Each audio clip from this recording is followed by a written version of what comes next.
With. ಇವತ್ತು ನಾವು Miyawaki forest ಬಗ್ಗೆ ತಿಳ್ಕೊಳ್ಳೋಣ.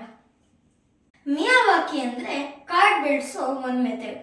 ಈ ಮೆಥಡ್ ಇಂದ ನಾವು ಕಾಡ್ ಬೆಳೆಸಿದ್ರೆ ಅದನ್ನ ಮಿಯಾವಾಕಿ ಫಾರೆಸ್ಟ್ ಅಂತ ಕರಿತೀವಿ. ಮಿಯಾವಾಕಿ ಮೆಥಡ್ ಇಂದ ನಾವು ಕಾಡ್ ಬೆಳೆಸಿದ್ರೆ ಅದು ತುಂಬಾ ಬೇಗವಾಗಿ ಬೆಳೆಯುತ್ತೆ. ಒಂದು ನಾರ್ಮಲ್ ಕಾಡು ಕಂಪ್ಲೀಟ್ ಆಗಿ ಬೆಳೆಯಕ್ಕೆ 150ರಿಂದ 200 ವರ್ಷ ತಗೊಳುತ್ತೆ. ಆದ್ರೆ ಈ ಮಿಯಾವಾಕಿ ಮೆಥಡ್ ಇಂದ ಬೆಳೆಸಿರೋ ಕಾಡು ಬರೀ 20ರಿಂದ 30 ವರ್ಷ ತಗೊಳುತ್ತೆ ಬೆಳೆಯಕ್ಕೆ.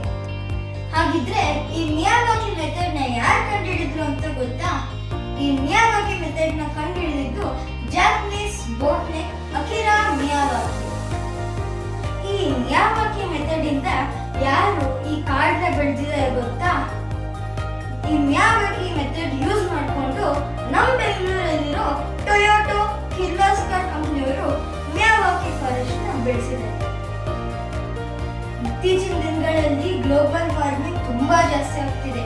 ಈ ಗ್ಲೋಬಲ್ ವಾರ್ಮಿಂಗ್ ನ ಕಂಟ್ರೋಲ್ ಮಾಡೋಕ್ಕೆ ಮಿಯಾವಾಕಿ ಮೆಥಡ್ ತುಂಬಾ ಎಫೆಕ್ಟಿವ್ ಆಗುತ್ತೆ ಅನ್ನೋದ್ರಲ್ಲಿ ಸಂಶಯನೇ ಇಲ್ಲ.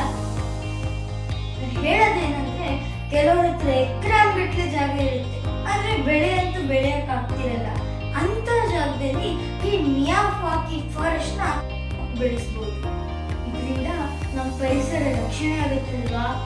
ಹಾಗೆ ಈ ಗವರ್ಮೆಂಟ್ ನಮ್ಮ ಸಾರ್ವಜನಿಕ ಖಾಲಿ ಜಾಗದಲ್ಲಿ ಮಿಯಾವಾಕಿ ಫಾರೆಸ್ಟ್ ನ ಬೆಳೆಸಬೇಕು. ಈ ಮಿಯಾವಾಕಿ ಮೆಥಡ್ ಇಂದ ನಾವು ಕಾಡನ್ನ ನಮ್ಮ ಮನೆಯ ಬ್ಯಾಕ್ ಯಾರ್ಡ್ ಅಲ್ಲೇ ಬೆಳೆಸಬಹುದು. ಅದು ಹೇಗಂತ ಲಾಸ್ಟ್ ಅಲ್ಲಿ ನಾನು ಹೇಳ್ತೀನಿ. ನಾನು ಕೊಟ್ಟಿರೋ ಮಾಹಿತಿ ನಿಮ್ಮೆಲ್ಲರಿಗೂ ಇಷ್ಟ ಆಗಿದೆ ಅನ್ಕೊಂತೀನಿ. ನೀವು ಇದೇ ತರ ನಿಮ್ಮ ಬ್ಯಾಕ್ ಯಾರ್ಡ್ ಅಲ್ಲಿ ಮಿಯಾವಾಕಿ ಫಾರೆಸ್ಟ್ ಬೆಳೆಸಬೇಕಂದ್ರೆ ಕೆಳಗಡೆ ಡಿಸ್ಕ್ರಿಪ್ಷನ್ ಬಾಕ್ಸ್ ಅಲ್ಲಿರೋ ಲಿಂಕ್ ನ ಕ್ಲಿಕ್ ಮಾಡಬಹುದು. ಆಮೇಲೆ ಅಲ್ಲಿ ಬೇಕಾಗಿರೋ ಮಾಹಿತಿನ ನೋಡ್ಕೋಬಹುದು. ಅಲ್ಲಿವರೆಗೂ ನನ್ನ ಚಾನೆಲ್ ನ ಲೈಕ್ ಮಾಡಿ, ಶೇರ್ ಮಾಡಿ, ಸಬ್ಸ್ಕ್ರೈಬ್ ಮಾಡಿ, ನನ್ನ ಸಪೋರ್ಟ್ ಮಾಡಿ.